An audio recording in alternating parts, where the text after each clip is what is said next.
Bonjour à tous les amoureux du cinéma, du théâtre et des histoires de personnages qui nous ont marqués à jamais. Aujourd'hui, je vous invite à un voyage unique, à la découverte de la vie de Gérard Lanvin, l'un des acteurs les plus talentueux du cinéma français, qui a porté au grand écran des rôles profonds et émouvants. Des rues de Boulogne-Billancourt aux lumières éclatantes des festivals, Gérard Lanvin a écrit une histoire de passion, de persévérance et de fidélité à l'art. Rejoignez-moi pour en savoir plus sur cet homme, sur les rôles qui ont touché le cœur de millions de téléspectateurs et sur les moments qui ont marqué sa vie. N'oubliez pas de vous abonner à la chaîne pour ne rien manquer de ces histoires inspirantes. Gérard Lanvin, né le 21 juin 1950 à Boulogne-Billancourt, une banlieue animée de Paris, est l'une des figures les plus emblématiques du cinéma français, connu pour ses rôles puissants, profonds et humains. Sa vie est un tableau des lumières du succès et des ombres de la douleur. Conteur à travers chacun de ses rôles, Gérard a offert au public des moments inoubliables dans des films tels que L'homme que j'aime et Le fils préféré. Cependant, derrière le grand écran, Gérard Lanvin est un homme qui a affronté de grands défis, des pertes et des souffrances qui ont forgé son âme d'artiste. Gérard a grandi dans une famille de la classe moyenne, avec un père banquier et une mère au foyer, passionnée de littérature. Son enfance, sans être particulièrement défavorisée, a été marquée par des tensions familiales. Ses parents étaient souvent en désaccord, et ces disputes houleuses ont laissé au jeune Gérard un profond sentiment d'insécurité. Il a un jour raconté que les soirs où il entendait ses parents se disputer, il se réfugiait dans sa chambre et se tournait vers les livres et la télévision pour échapper à la réalité. Ces expériences, bien que douloureuses, ont nourri en lui une sensibilité particulière, qui est devenue plus tard une force dans son jeu d'acteur. L'une des plus grandes souffrances de la vie de Gérard a été la perte de son frère aîné, décédé dans un accident de la route alors qu'il était adolescent. Son frère, qu'il admirait pour sa force et son esprit libre, avait été une grande source d'inspiration dans sa jeunesse. Sa mort soudaine plongea Gérard dans une longue période de dépression. Il confia un jour que, pendant de nombreuses années, il ne pouvait parler de son frère sans pleurer, ayant l'impression qu'une partie de sa jeunesse lui avait été volée. Cette douleur le poussa à se tourner vers l'art pour se ressourcer, et le théâtre devint un moyen d'exprimer des émotions qu'il ne parvenait pas à exprimer par des mots. Gérard rencontra également des difficultés dans sa quête de soi. Avant de devenir acteur, il occupa divers emplois, de commercial à ouvrier du bâtiment, pour gagner sa vie. Ces années, où il peinait à trouver sa place dans la société, furent une source de grande souffrance. Il se sentait souvent perdu, se demandant s'il avait vraiment un but dans la vie. Il y avait des soirs, après avoir travaillé toute la journée, où il était assis seul dans son petit appartement parisien, se sentant seul et incertain quant à l'avenir.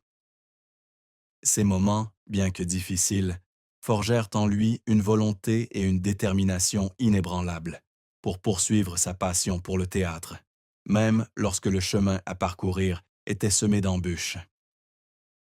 Un autre point douloureux de la vie de Gérard fut le sentiment de rejet qu'il ressentit dès son plus jeune âge. À ses débuts dans le cinéma, il essuya d'innombrables refus de la part de réalisateurs qui estimaient qu'il manquait de la vedette nécessaire à sa réussite.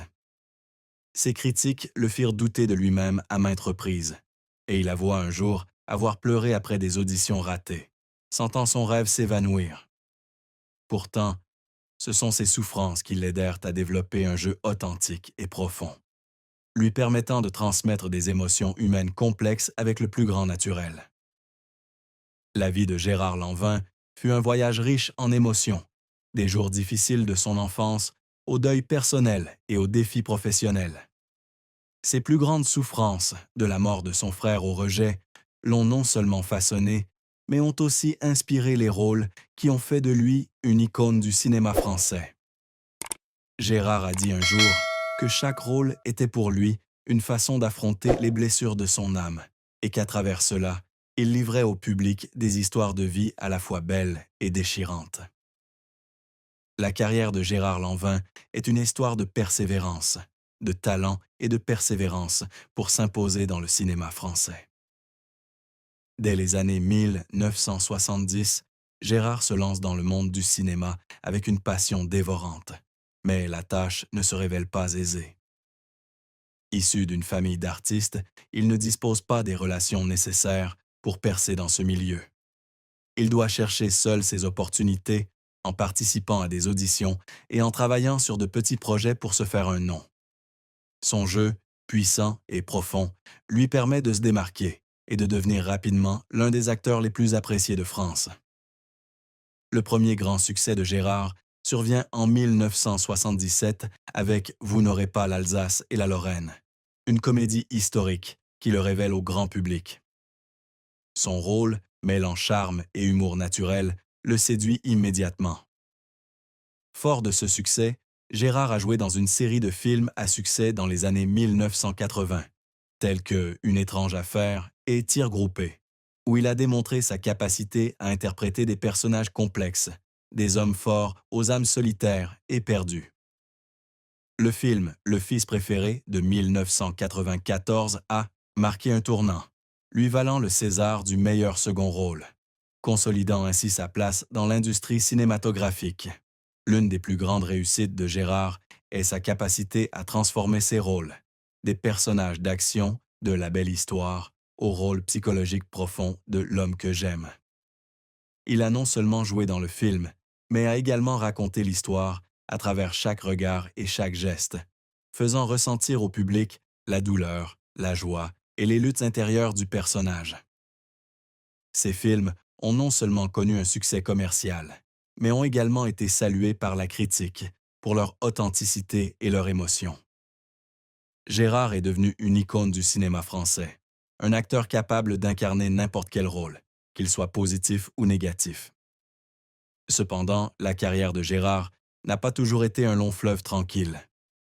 À ses débuts, il a connu de nombreux revers, allant de rôles passés inaperçus à des échecs commerciaux.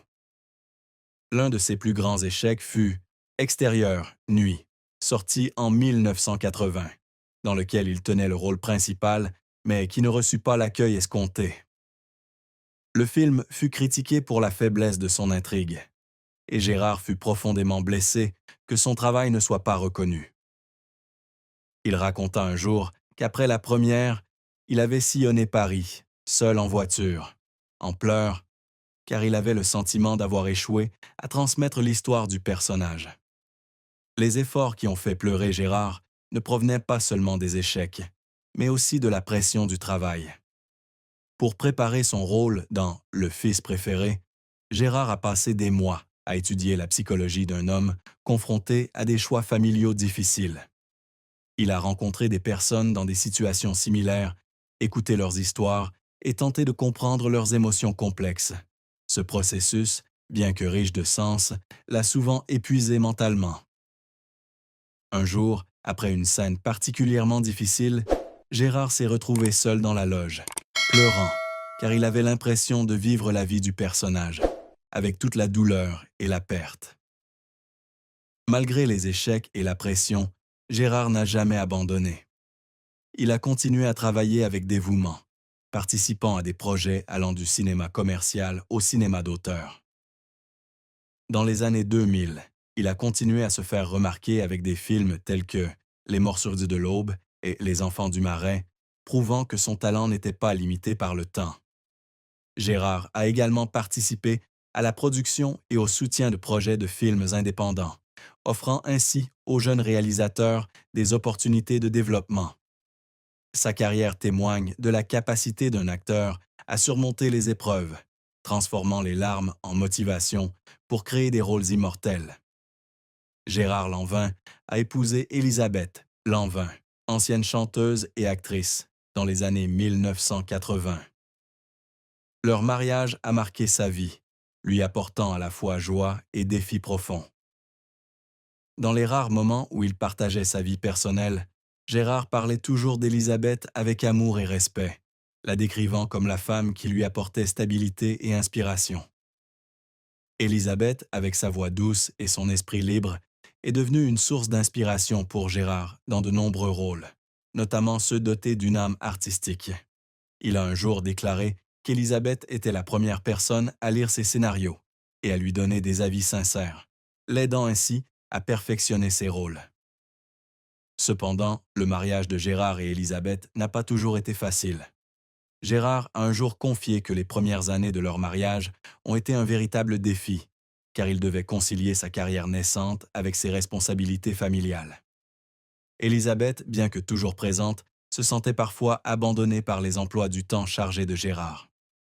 Il racontait un jour où, de retour d'un projet cinématographique qui avait duré des mois, Élisabeth lui avait confié qu'elle avait l'impression de vivre seule.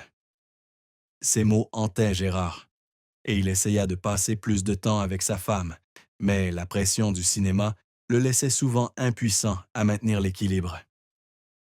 L'un des moments les plus douloureux de la vie de Gérard fut le diagnostic d'un cancer du poumon à Élisabeth dans les années 2010.